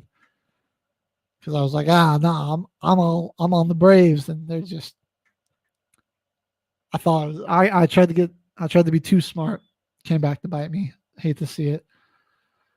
But right now, yeah, your leaders, Phillies and Dodgers, looking to be competing really for the 1 or 2 seed. I don't know if maybe the Mets, but. It's pretty much now or never, like I keep saying with the Phillies. Overall in the AL, Yankees, I mean, man, Tampa Bay hanging around with them, dude. A game back. Yankees would just be like, some nights they're really on, and then other nights it's like games I'm like, I feel like they should be winning these a lot more handily. They just aren't doing it. But Tampa, that's kind of a fun story. They were pretty bad last year. They're sneaking in it, and I kind of enjoy that. AL needs to see something different here. We got Detroit on the come up. I'm rooting for Toronto too, dude. I want to see Toronto make some, because they were like, I know last year the big question was like, oh, they gotta sell. I mean, they just gotta blow it up, and they stuck to their guns. And I mean, I'd like to see that pay off for them. I gotta respect them, not just like shipping off their best players to the highest bidder. But yeah, I mean, the Tigers, I mean, they look like they're on pace to just run away with the Central. I mean, they're 50 and 30. Like in baseball, 9.5 game lead isn't that large, but Cleveland's just really struggled, and I mean, they are just cruising through. The next up team to them is almost 500. Yeah. So the Tigers looking like they're in a really good spot. A plus 89 run differential, 2-game winning streak, but they're just, and they're really good at home. They're 27-12 at home, which is one of the best home records we've got this year, behind like the Astros and like the Dodgers. So, I mean, you're cruising to right now the 1 seed in the AL too. So you can get like it. Home field. 5 games up on the Yanks. 4 on the Astros, who are having a really good season. Mariners are going to probably, be hot on their tails. But I think as the season progresses, Houston's really looking like the more complete team. That'll probably the one to take it. Right. Because they're battling some injuries right now. It looks like a lot of their guys are getting back into practice as of like yesterday. So they should be back healthy pretty soon. But a team that kind of has the depth to go and get banged up a little bit this like quarter way through the season and not really feel like they're in too bad of a spot. Because 7-3 in the last 10, 2-game streak. And they got a plus 47 differential. So they're actually not too bad. They're not looking too bad. Some exciting times right here in the MLB. It's fun baseball to watch this year. I really can't lie. We've seen some exciting games. Dudes are just playing out of their mind. Yeah. That's really what we're seeing. I think we're getting, I don't know, it's felt like we're having a pretty good season for home runs and just like a lot of runs and points getting scored, which I know some baseball purists might not like as much, but it's been just a lot of excitement. There's still top guys in pitching and in defense and out in the field. There's just a lot of guys that have gotten their batting complete. They just out there slug for their team. But that's going to wrap up our coverage here of the MLB. As you know what, I was 4 away. I think this is like 6 technically, but got it done. Wrap it up there. 79 onions. That's from the last 2 weeks of Rockies runs allowed. That wasn't as bad as I thought. It's just some mild discomfort from time to time. I'll have to up the ante or figure something out. But 79 runs in 2 weeks. It's horrendous, but the Rockies are winning games. There, man. They got a couple in there. Real quick, before we go take one more final quick music break, we're going to just give you a quick update on how the WNBA season's going. So the Minnesota Lynx pulling away to the first spot as the Liberty have dropped a couple games since our last update. Lynx 12-2. Liberty still right on their tail at 10-3. On the flip side, the Connecticut Suns, a team that went to the finals, the East Finals last year, have plummeted to the very bottom of the league. They are 2-12. Shoot.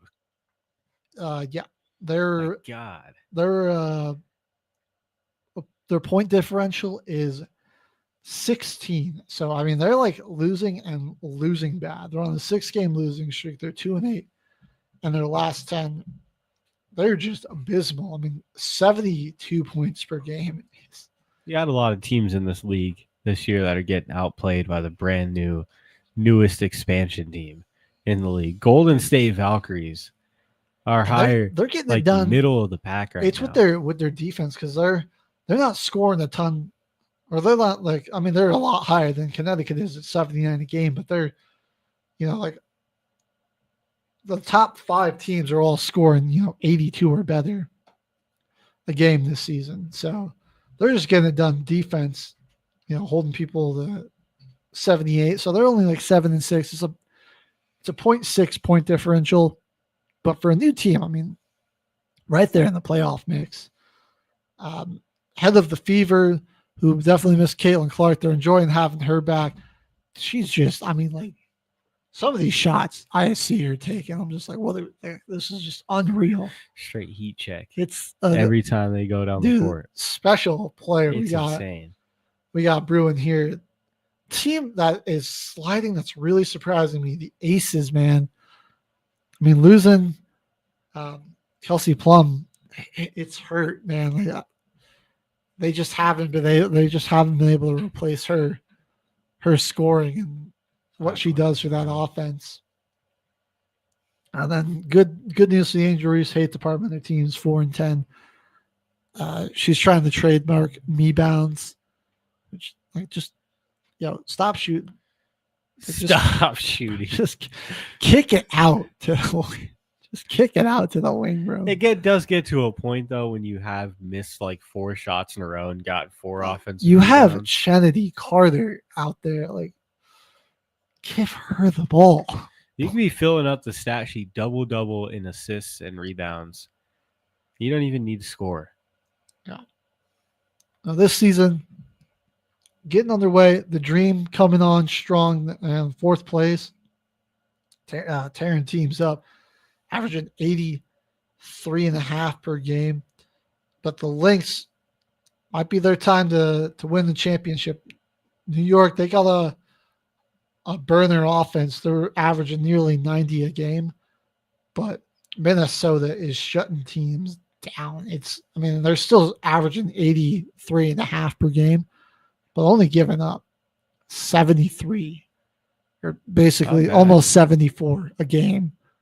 So they're getting it done with their defense, and I think they still got arguably the best female basketball player in the world right now with the Fessical here. Another season that's starting to ramp up a little bit with the intensity. We've already had some brawls and stuff too, so it's been fun. It's been solidly entertaining. But we're gonna do one more quick break. Just get set up here as we the station where our veterans. My apologies. Misclick, misinput. I gotta click to get this mouse to work. But we're gonna just get ourselves set up for team building exercise. Special challenge we got this week: 15 quarterbacks, 1 million career passing yards. Can we get it done? Find out when we return on Till the Final Whistle, presented by Military Broadcast Radio. It's time for a vacation, and Fairway Travels is here to share great specials for you to choose from. Discover the charm and features of one of Sandals' 16 all-inclusive, luxury-included, adults-only resorts. Or a family-friendly beaches destination in the Caribbean. Or how about a couples resort in Jamaica? If cruising's your preference, get Thunderstroke aboard Carnival Cruise Lines or set sail on an award-winning Royal Caribbean ship. Join Virgin Voyages now for a wonderful adults-only sailing. It doesn't matter if you choose to travel by plane, train, automobile, cruise ship, or rowboat, we can help you reach your dream destination. Contact Fairway Travels today at 228-365-1012. That's 228-365-1012. Or email bookitnow247@gmail.com. Fairway Travels, where your journeys keep satisfying. The station where our veterans' voices are heard. MBR Talk. Hey, thanks for tuning in. Welcome, Quack. Program are those of the speakers and do not necessarily reflect the views or positions of any entities they represent. The web at mbradio.com. All right, ladies and gentlemen, you are looking live at Till the Final Whistle. Final 30 minutes of the show. We've got one final special edition, and we've got the intro clip ready to go as usual. Let's get into it, everybody. Team building exercise. I don't know. I kind of like that music going on in the background while you're doing the team building. What do you think? Good hype up for yeah. Good hype up. I like that. So special edition of team building exercise, vibe music in the background.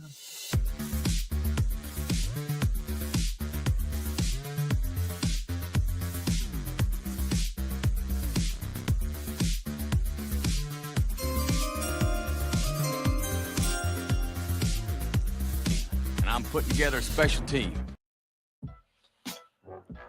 Right. Okay, HG. Explain the rules of this week's team builder. We're trying to get 1 million passing yards. Right. So, how many quarterbacks do we need? You've seen us do it. We spin the wheel. We get a team. Pick a player all time that spent even just a year of their career there. And we're going to take that player. Got to be a quarterback, obviously. And we're going to compile their career passing yards together and try to get to 1 million. That's going to be the challenge. We got 15 QBs to try to get to 1 million. We're going to see if we can do it with our first spin here. We get The Skins, Commanders, Washington football team. Football team. I think Big Kirkos are the way to go, bro. I think we do gotta go with Kirko right He's here. been around for a while. He's been in the league a while. Long time. I know he's north of 40K.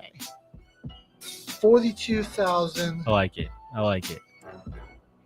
979. So I'll be tallying this up as we go along as well. It's 979. All right. Next spin. We here. got our first. I think that's a good one. That's a good number one that to we open want it to up see. on. Number I mean, we you were wanna looking see. for like north of 40,000. A-Rod. Gotta go Rogers, man. Beautiful. That's how we do it. Now, if we get the Jets again, that's gonna kind of suck, but it'll be okay. Load up Mr. Rogers. We got 62,000. There we go. 952. So that's pretty cash money. 952. All right. Next spin. Keep it going. Saints. We'll take Ravens here. Okay. Trying to think. I think a journeyman might be a way to go. Maybe Flacco. He's been around a while. I mean, Flacco has been around a while, man. Even at his old age, he just slings it. He had he had that season there, Cleveland. Took over for the end of the year. I mean, they had was it Dilfer? That was the game manager when the defense took him to the Super Bowl. I believe so. Yeah. Just not good enough there. I think we got to go Flacco right here. Uncle Joe Flacco. One of the final remaining early 2000s quarterbacks in the league that's still playing here.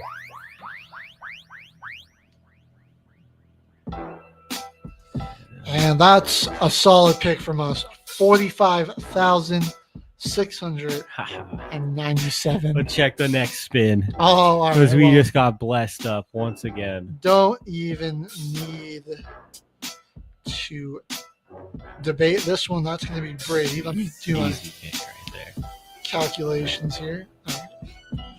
Touchdown, Tom Brady. Might need a longer version of that song. Play this. It's going to be a long segment. Yeah. All right. Let's see. Tommy Brady. I'll work on that. They go crazy if it's looping for 30 minutes.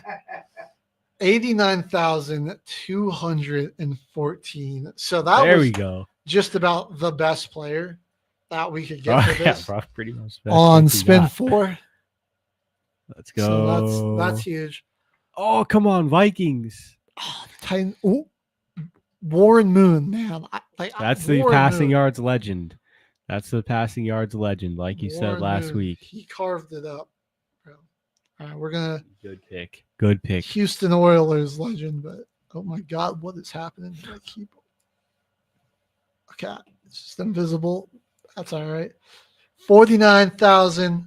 There we go.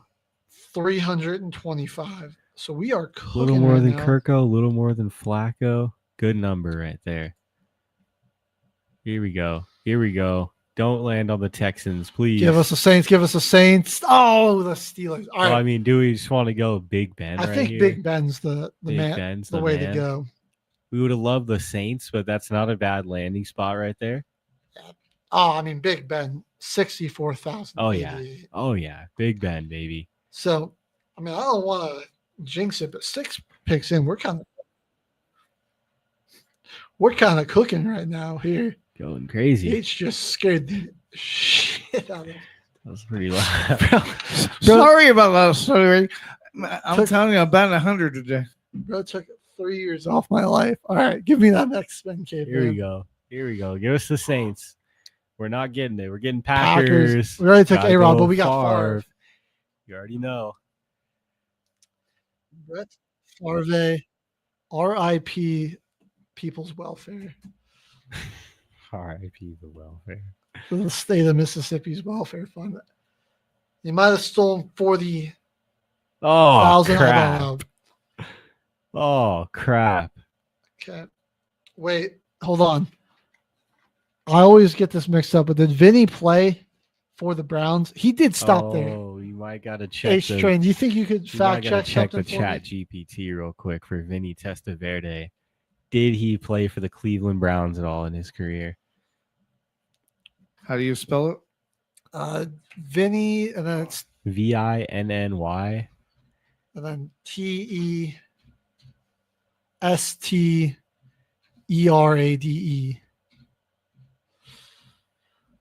If not Vinny, because I know Vinny, he's like just longevity merchant. But if not him, there's a couple of this will be tough because like there's just not a lot of guys with a ton of longevity or that were all too successful NFL quarterbacks. You got Vinny Testerade typed out there. Okay. ChatGPT is being stupid on me. So what do you guys want to know about? We want to know if Vinny Testaverde played for the Cleveland Browns. Did he play for Cleveland? Yeah, I have such strong. Okay. Like such a strong image in my head of him. Okay, there we go. That was weird. Didn't you see that earlier when I put it in and it came up some language and I'm like, it was typed out as Vinny Testerade. I was thinking that you were typing in a different language.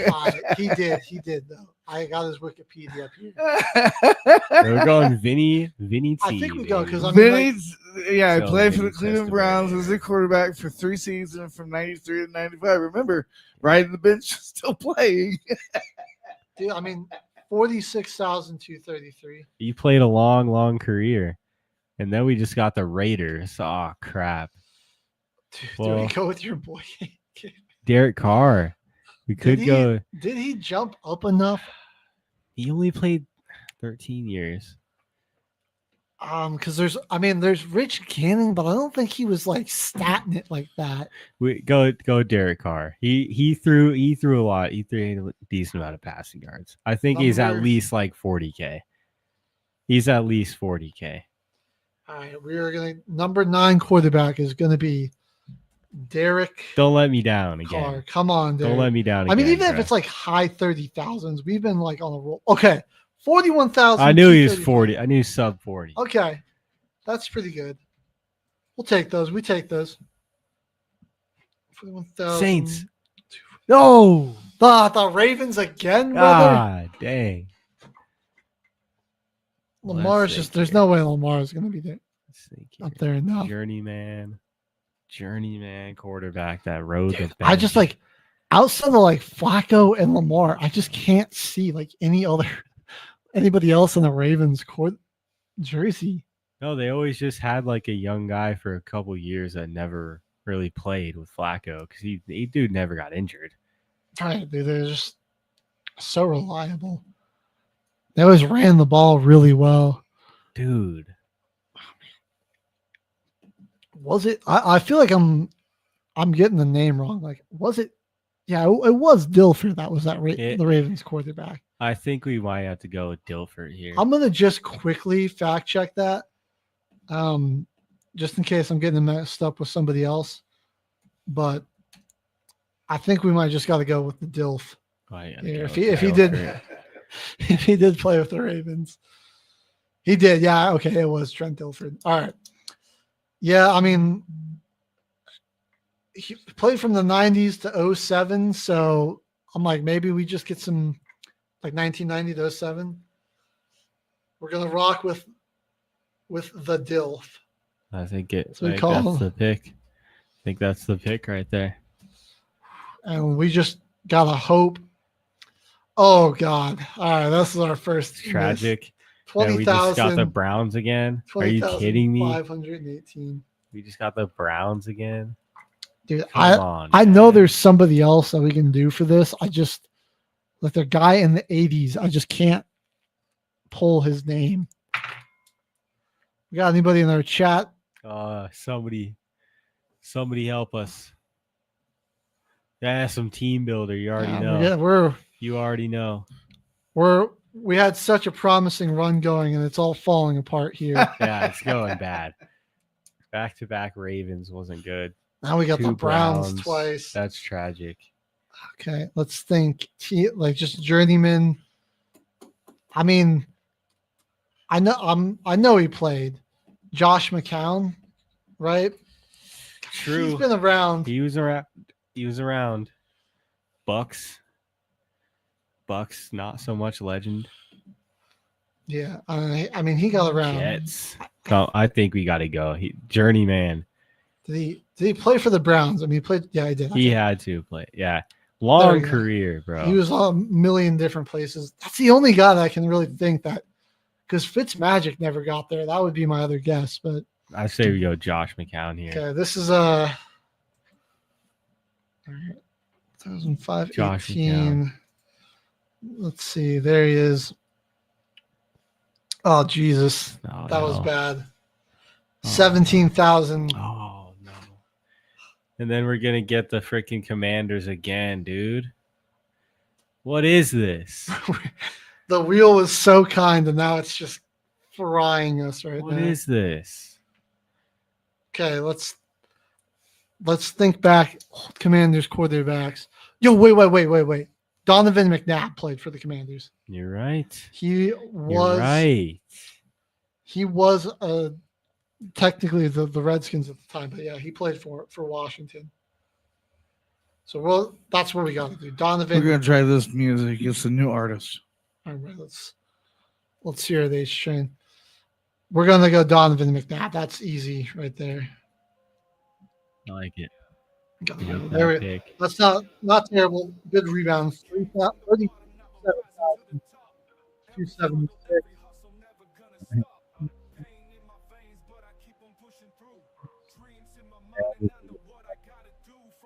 Do you think it's him or Carson? I think we want to go. I think.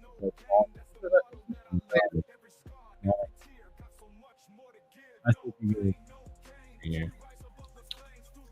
All right. No, Carson Palmer.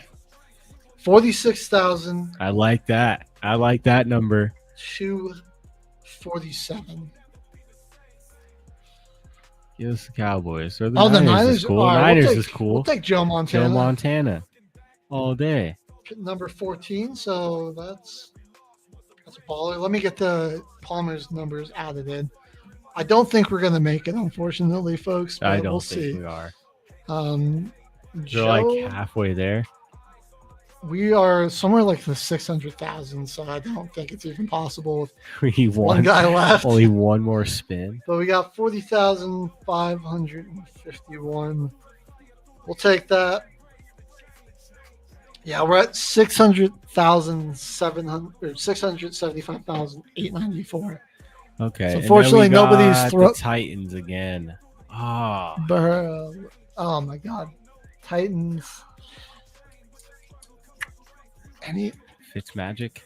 Yeah, I mean, I guess Is this who we have to pick here? We got to pick Ryan Fitzpatrick. It's our last quarterback. Like Steve McNair or Vince Young, either of those guys. I feel like for enough. I feel like Aaron McNair is a better bet, right? So let's go McNair. He was at least like Let's go McNair. I like that pick more than having Ryan Fitzpatrick on our list as well. I think we should just try anything we can do to not have that happen. I couldn't agree. So it's our final one, gives us 31,304, which isn't terrible, but it's not gonna get us there. We're gonna finish with 7,198. Well, now, Caveman, we didn't really have anything else planned out for the rest of the show. What say we just, this won't count. We will have to still beat the challenge, but we'll see how close, if we can get to 1 million before we sign off at least. Okay. These are all on. These 15 are all minutes to the unofficial count. So our official total, one more time, 707,198. That's not bad. Close there. That's not. I gotta just do my research again on these Browns quarterbacks because I know there are better options there. I just couldn't pull them. Panthers.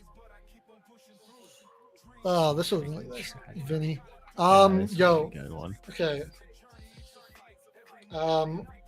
Hear me out. Kerry Collins. True. Love that guy, bro. It's What a gamer. Let's do some Kerry Collins. I like that.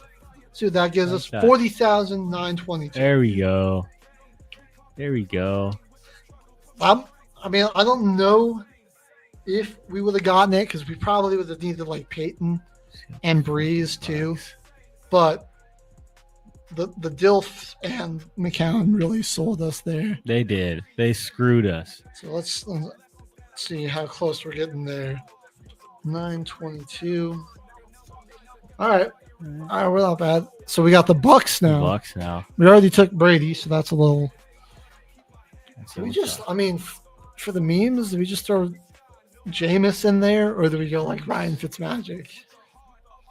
I guess we might have to do Fitzpatrick because we already picked McCown. Because I got to tell you what, like I know there was a guy that led into a Super Bowl, which Gruden was there, but I mean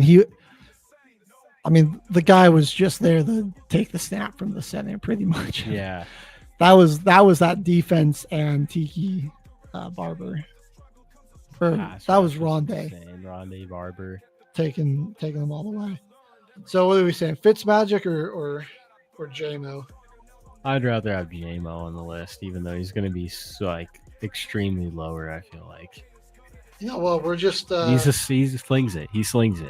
JMO. We just got to get our boy famous Jameis on there. Gotta have him. Why not? I mean, not terrible. 24,225. It's not like it matters. We're going until we hit it. So we can get a couple of fun names on there. Let's see. Oops, we're asking co-pilot.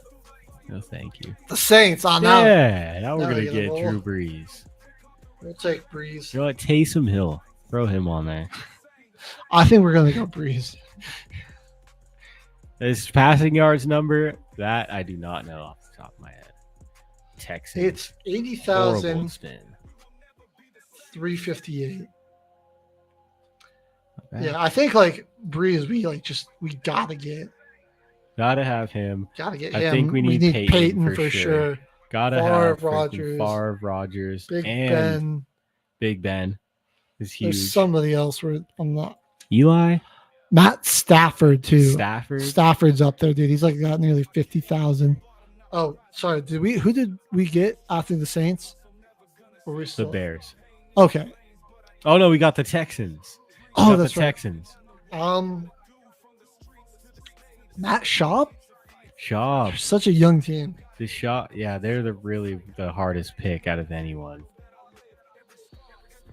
All right, let's. Stroud is their hope at having a lot of passing yards. I really fuck with Matt Schaub. So, how do you spell bald assassin? It's like SCH. Bro, him and Andre Johnson. They were legendary. Nice together, bro. They were legendary. Nice. They had some good chemistry. 25,000.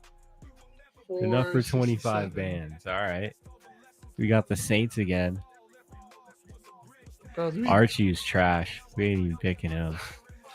Who was in there between Archie and wait, who did they trade to the Chargers for Breeze? Dude. Was it Phillip Rivers? No, they picked him. They drafted quarterback then. No. I'm freaking spacing on his name, the black dude. He wore number 2. Not Jamarcus Russell. No. Oh my God, man. Do we just rip Andy Dalton here because he was assaulted? That ain't bad. He probably has more yards than this guy also. Frick, dude. I'm freaking spacing it.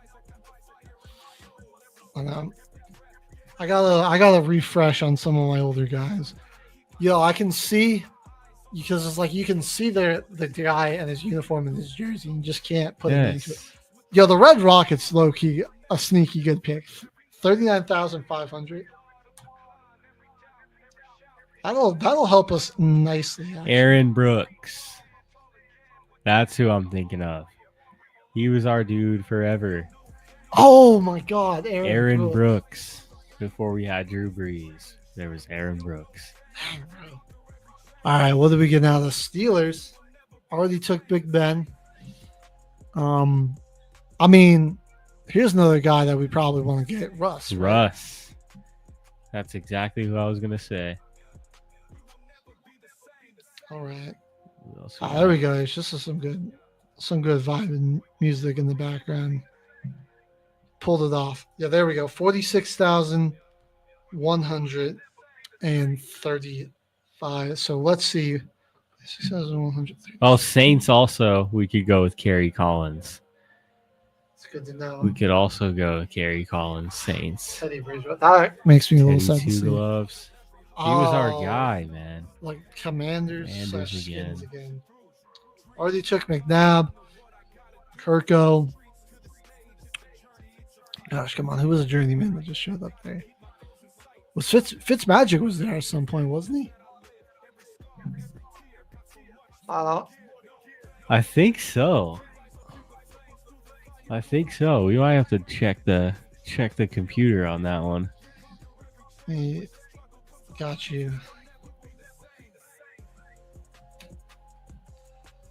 My man, Ryan Fitzpatrick.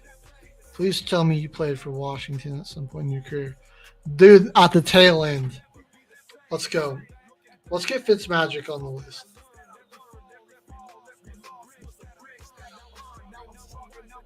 Okay. Man, I need to get like an assistant for these, just like right now. I know. Write down the names. 34,990. That might do it, actually. Nope, not quite. We're 2,000 yards off. Go Cam Newton right here. We need only 2,000 yards. Touchdown. Give us Cam Newton there.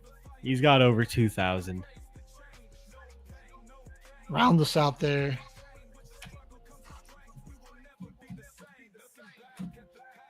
All right. Oh my God. Cam Newton, the DB that played 1 year in the NFL. Why on earth would I be searching that guy? That's our guy right there. All right. 32,382 for Mr. Cam. Get another solid one. So that would put us at 1 million. It only took us, let's see, 1, 2, 3, 6, 7, 8 additional players. But a couple of bad picks in there, and we just kind of got screwed. Kind of got gypped.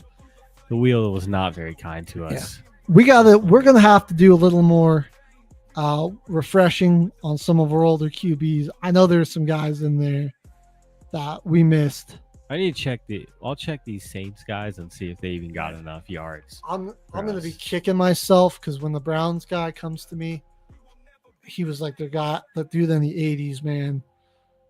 Cannot for the life of me pull his name right now, but he's a solid. I mean, like he's probably like one of the better options we'll get with the Browns if we can't.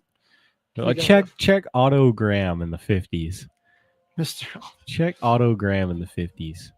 Otto. How many passing yards is it? Probably don't even have any stats for him. They got it. 23,000. Okay. There's also Milt Plum, Jim Nanowski, Frank Ryan. Brian Sipe. Oh my God, it's Brian Sipe. Brian Sipe. If I recall, I mean, like he's not 76 to 83. Him and Paul McDonald. I mean, he's not gonna. All right, 23,713. That's not. Is it Bernie Kosar? It might be Bernie Kosar who might. He was there 85 to 91. Oh no, he's there way longer. He came back actually in 93. Okay, so Kosar, Sipe, those are definitely the guys that we gotta. Tim Couch. What's Tim Couch? Ty Detmer. I mean, it's just like I think Sipe, Kosar, I guess Otto Graham. Colt McCoy. What was his total? Bro, Colt McCoy. was such a bust. He was awful. He is not even 8,000 caveman. Goal. 8,000. Jake Delhomme. What about Jake Delhomme? He also brief stint on the Saints as well. RG3, we could have done him. He probably don't got that many passing yards. Got wrecked by injuries. I wonder, you know what? We were totally spacing Baker. I wonder, I just was like, does he have a lot yet? Had he played enough, like consistently? He was only around like 24,000. He'll get there. I think he could potentially get there. All right. Well, I think it's certainly possible here to get $1 million with 15. We don't need. I don't think we jump up to 20. We can do it with 15. We just got to nail some of these picks and not. I mean, like, hope the wheel doesn't kill us. Try to get. If we're gonna probably get stuck with 1 or 2 bad ones, but if we can, strategically hit like a guy that's like, high 2,000s to low 30,000s on some of those tougher teams, and then, we got to get some Staffords. I think Eli would be huge too. Eli's definitely up there. Breeze. We got to get like Phillip Rivers. We get Phillip Rivers. No Chargers spins. That was crazy.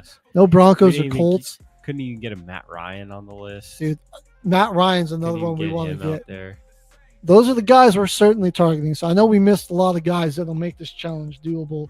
We're going to keep at it. We will get to 1 million career passing yards with just 15 quarterbacks. We can do it. Make sure you're coming back every week to see that and get all the latest and greatest breakdown of all the sports news going around on Till the Final Whistle. I am HG. I got Caveman, my co-host, H-Train on the soundboard, providing the tunes. We'll see you next Wednesday, folks, right here back on Military Broadcast Radio. Signing off. Ladies and gentlemen, thank you for tuning in to Military Broadcast Radio. As we wrap up today's show, we want to remind you that the podcast of today's episode will be available right after we go off the air. So if you missed any part of the show or want to listen again, be sure to check it out. And remember, we're here to support and honor our veterans.